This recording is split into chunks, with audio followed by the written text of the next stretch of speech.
Hello, today we'll be going over how to operate the MakerBot Replicator and Replicator Plus found in your classroom. To start off, you're going to want to find the MakerBot application found on your desktop or your applications folder. The icon you'll be looking for will have a white M surrounded by a black circle. It should look something like this. Once you have located it, go ahead and open the application. Depending on updates or if this is your first time using the program, it may ask you for your login credentials. Enter your login and password here. If you do not have a login or credentials, you can create an account by going to www.makerbot.com. In the top right-hand corner, click Login. Then click Create an Account. Enter your profile and contact information and create an account. Now we'll go back to the program and log in. Once you've logged in, you should see a screen that looks something like this. The square grid at the bottom is the print bed of the 3D printer that you will be using. First thing we're going to want to do is select a printer. At the bottom right-hand corner, we'll click Select a Printer icon. It'll have Replicator and different options or none at all. We're going to want to add a printer to start things off. We'll click Add a Printer and choose an unconnected printer at this time. And we're going to want to scroll down to where it says Replicator Plus 3D Printer. Once we've selected a 3D printer, we'll notice our bed may or may not have changed.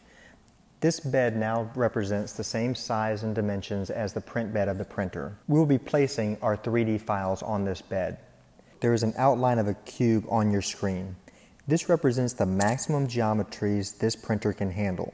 For this example, the Replicator Plus can handle a print size 11 inches by 7 inches by 6 inches high.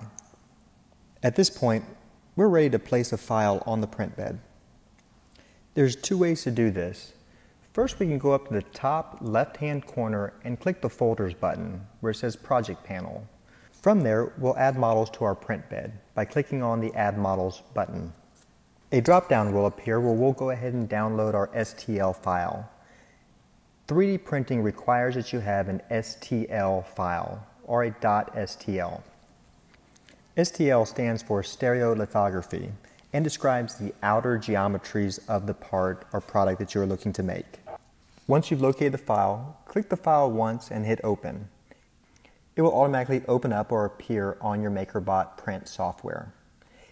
At this point, you should see your part on the print bed.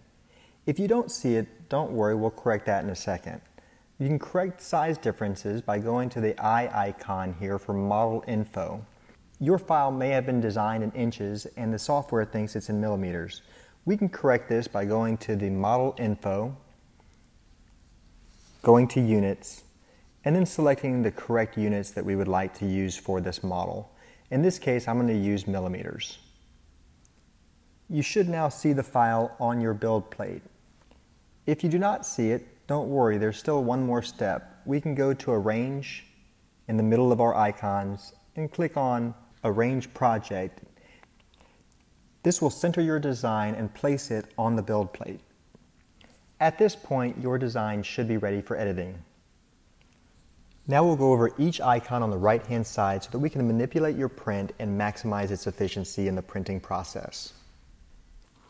The first thing we'll do is look at the Model Info. We've already used this to let the printer know what size and units the model was designed in. Below that icon, you'll see the gear, which is our settings. There are multiple settings to change and adjust in this category, so we'll go over a few. To start out with, we're going to want to make sure that the extruder type is the Smart Extruder Plus. This is very important since your project will not print if this is incorrect. All of the printers in your classroom have been outfitted with Smart Extruder Pluses.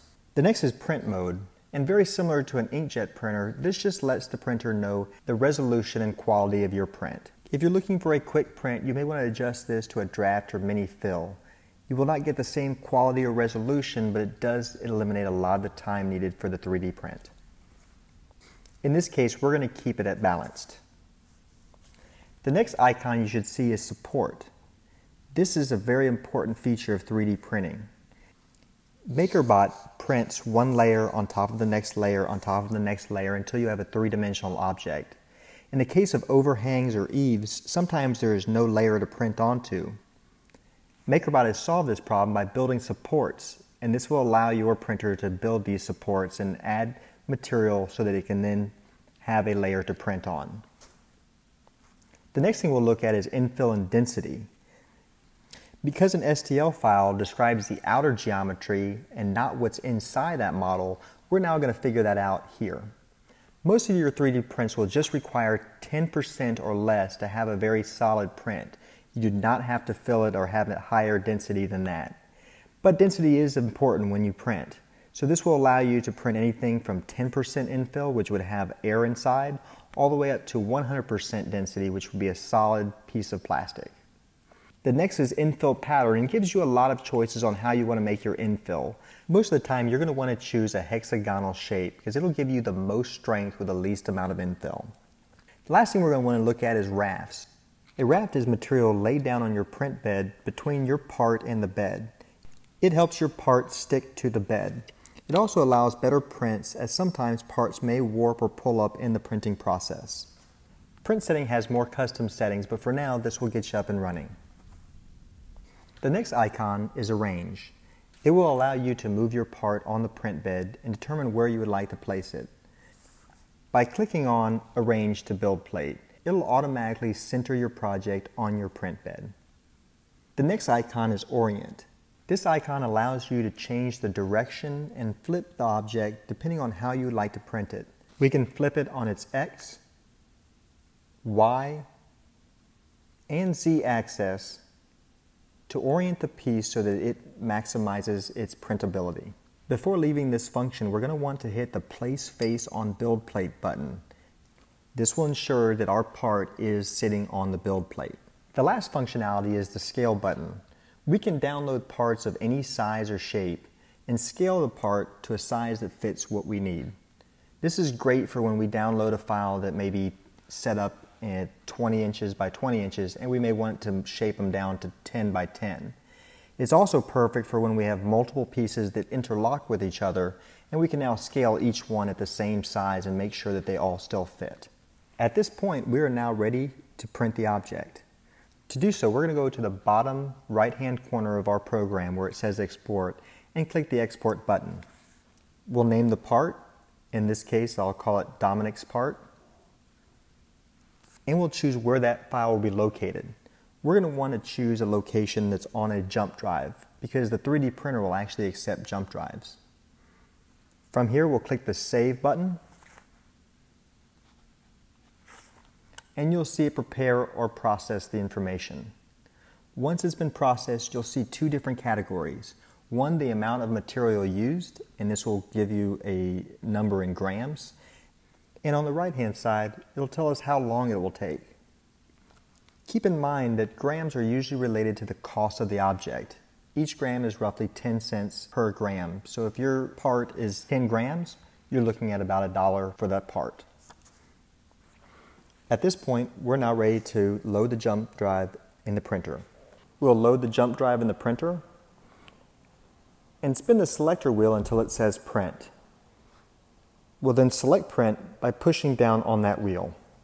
It will then give us two options, whether we want to load from our jump drive or from an onboard storage. We're going to want to load from the jump drive. At this point, we'll spin the wheel until we find the file that we would like to print. And finally, select that file by pressing down on the Print button. From here, we'll let the printer do its job.